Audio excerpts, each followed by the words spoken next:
Offerton is made up of lots of different residential areas. Offerton Estate has been treated as a priority 2 and increasingly in the last couple of years a priority 1 area by the local council. You are good, your love endures forever. And we came in the midst of them beginning to treat it as a priority 1 area with a neighbourhood action plan, because they wanted to get people off drugs, they wanted to get people out of abusive relationships, they wanted to get people into employment, and we were thinking, that's the kingdom of God. That's the kind of thing we want to bring. So we early on started partnering with the council, pretty much saying, how can we help? What can we do to make this kind of thing come about so that we can see Offerton transformed as a community? In terms of our mission strategy, we took it for granted that Jesus was right. He sent his disciples in to find the people of peace. So we tried very hard to listen and think, what's already happening in the community? What's the greatest need in the community? And what can we do with these people that God has given us who is wanting to support us in mission? So Lizzie, my wife, was working with the Children's Centre and found some great people there who were wanting a similar kind of thing to her. She started working with young mums, and we found some people of peace through that.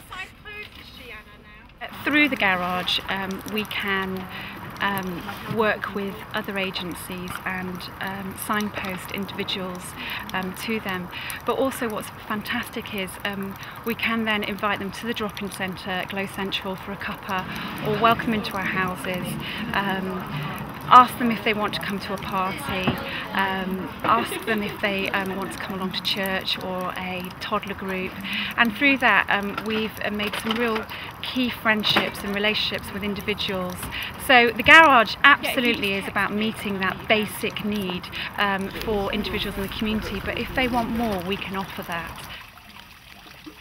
I love the principles that the labourers in the harvest field are those who have responded to the gospel, they've got saved, and then they go out. So it's long term, it's not just going to be around for a couple of years, but hopefully for generations.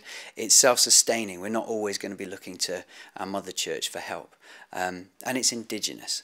And that's key, that we're seeking to give away what it is that we've got and raising up leaders within the community. Before I met Glo, my life was at rock bottom. I suffered with a number of mental illnesses and I hadn't left the house in months. Meeting Glo and coming to meet God and Jesus through them has made a massive impact on my life. Because I couldn't leave the house before, I was very cynical about everything, and I was at a point where I was convinced I'd never be a functioning member of society again. Since meeting Glo and coming to religion through that, I volunteer with Glo, and they encourage me in ways that I didn't think people were inclined to anymore. I was a bit shy at first about coming to speak to everybody, but everyone made me feel dead welcome and stuff, so I've just stuck with it. Before I came to church, I just didn't feel like I was wanted, or I didn't feel like I fit in anywhere, and I just felt a bit alone. But then I came to Glo and my life just completely changed, and I felt like God loved me and he wanted me here. I feel like I fit in. We started with a team of 5. We learned a lot from the Eden projects of wanting to be very incarnational, living here. Not kind of parachuting in during the week and then going home to our nice houses, but truly being a part of the community.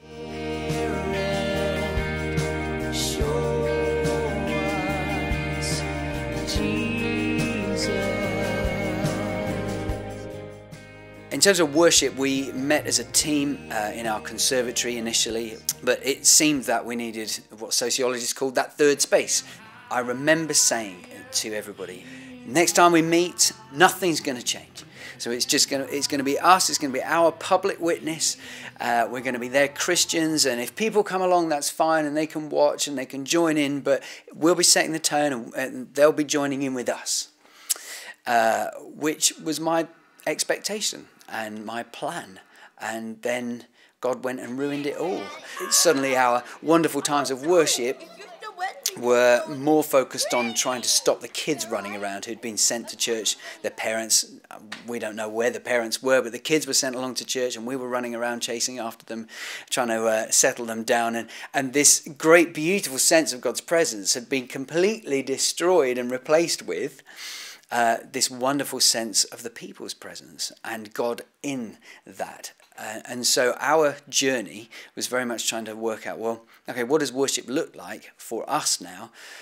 So we have separate team meetings as well, where just those of us who are Christians and called and committed to seeing God's kingdom come through Glo, we still meet together to worship, but Sundays has taken on a very different flavour. There have been challenges working out how to incarnate the gospel in a culture which is different from the one I was brought up in, for example. We've had to do that double listening, really trying to listen to what God is saying, but really also trying to listen to what the culture around us is saying. I'm really not sure that the model of church is broken.